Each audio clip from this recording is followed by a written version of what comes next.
Already మనం ముందు వీడియోలో మాట్లాడుకున్నాం కదా, సంకటహర చతుర్దశి ఎలా చేసుకోవాలి, స్వామి ఎలా పూజించాలి, మొత్తం వీడియోలో ఎక్స్ప్లెయిన్ చేశాను కదండి. సో ఈ రోజు ఈ వీడియోలో మనకి అసలు సంకటనాశన గణేశ స్తోత్రం అంటే ఏంటి, ఆ పేర్లోనే మనకు అర్థం తెలిసిపోతుంది కదా. సంకటం అంటే కష్టాలు, లేకపోతే ఏవైనా ప్రాబ్లమ్స్ కావచ్చు, లేకపోతే ఏదైనా మనకి ముందుకెళ్ళట్లేదు, పని అంతా ఆగిపోతుందని, ఇవన్నీ కూడా సంకటం కిందకి వస్తాయి అనమాట. అలాంటి సంకట నాశన గణేశ స్తోత్రం అంటే వాటిని నాశనం చేసే గణపతి స్తోత్రం అనమాట. ఈ స్తోత్రం కనుక ధైర్యంగా మనం ఇక్కడ పని అవ్వట్లేదు, ప్రయాణాల్లో మనం వెళ్తున్నాము, చిన్న చిన్న ఇబ్బందులు అవుతున్న ప్రయాణంలో ఉన్నప్పుడు కనుక ఈ స్తోత్రం చదివితే అద్భుతంగా పనిచేస్తుంది అనమాట. ఫస్ట్ ఎక్స్ప్లెయిన్ చేస్తాను. మనకి నారదుడు మనకి అందించిన స్తోత్రం అనమాట. సో స్తోత్రం స్టార్టింగ్ గా మనకు అనిపిస్తుంది.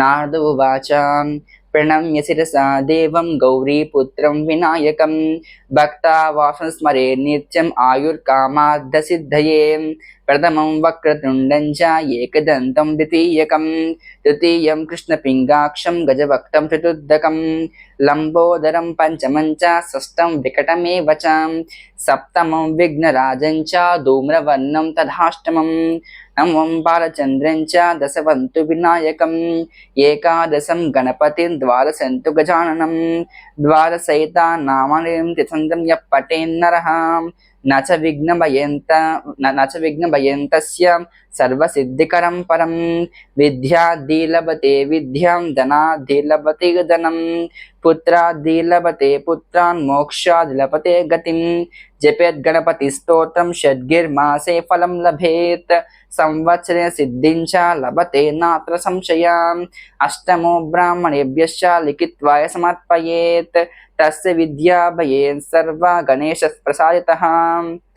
ఇక్కడ మనకి ఏమర్థమవుతుందంటే, ఈ నారద పురాణంలో మనకి గణేశ స్తోత్రం అనమాట ఇది. ఇక్కడ స్వామి మనకి ఏం చెప్తున్నారు అంటే, ప్రణమి శిరసా దేవం అంటే మనకి మనసాల స్వామిని కొలవాలి. ఏ స్వామిని అంటే ప్రణమి శిరసా దేవం గౌరీపుత్రం వినాయకం, గౌరీపుత్రం వినాయకుడిని మనసారా కొలవండి, ఆయనకు ప్రణవిల్లండి.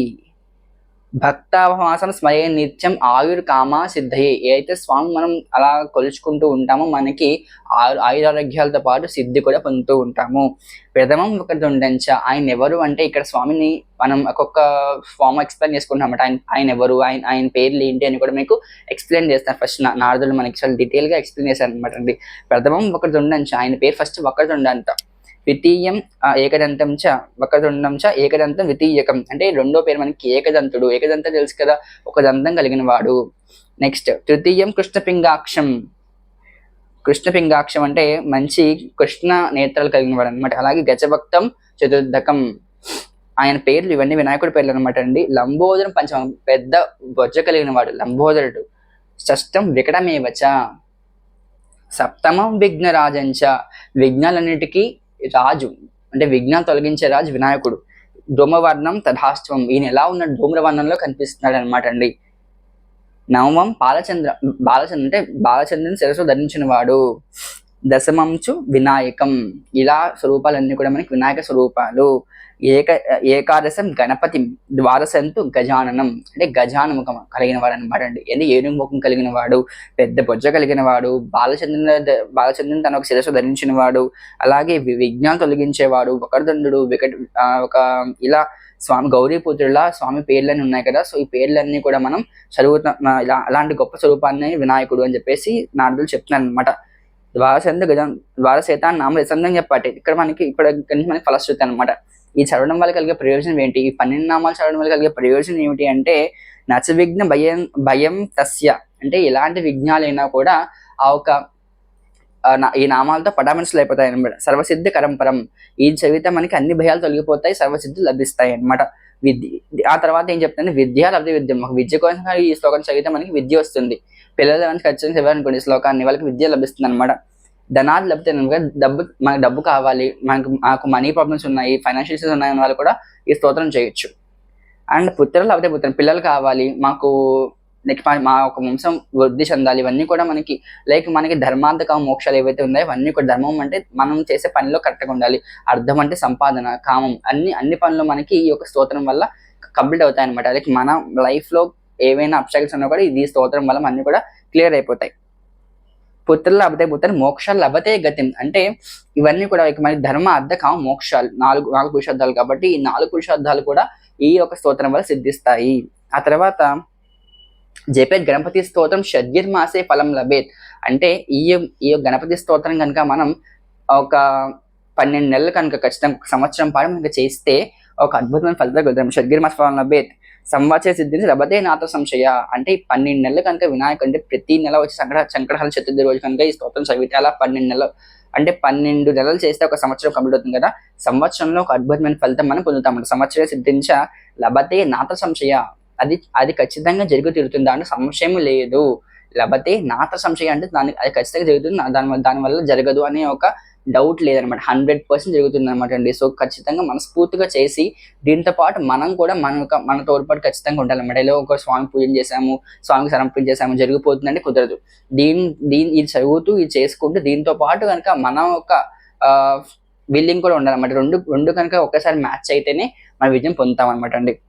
అష్టమో బ్రాహ్మణేభ్య లిఖిత్వా సమర్పయేత్. అంటే ఒక 8 మంది బ్రాహ్మణులకి స్తోత్రం రాసి సమర్పించిన, ఆ స్తోత్రం గురించి ఎవరికైనా 10 మందికి ఎక్స్ప్లెయిన్ చేసిన తస్య విద్య భయేత్ సర్వ. అంటే భవేత్ సర్వ అంటే ఏ విద్య అయినా కూడా రాణిస్తాం అన్నమాట. ఒక 8 మంది బ్రాహ్మణులు కనుక కూర్చోబెట్టి వాళ్ళకి ఈ యొక్క స్తోత్రం అంతా ఒక పుస్తకంలో ఒక పేపర్లో రాసి వాళ్ళకి సమర్పించినా కూడా, లేకపోతే ఈ స్తోత్రం 10 మంది పిల్లలకు కానీ పెద్దవాళ్ళకి ఎవరికైనా చెప్పినా కూడా, ఈ స్తోత్రం గురించి ఎవరికైనా వివరించినా కూడా, ఈ పూజ గురించి ఎవరికైనా చెప్పినా కూడా అద్భుతమైన ఫలితాలు కలుగుతాయి అన్నమాట.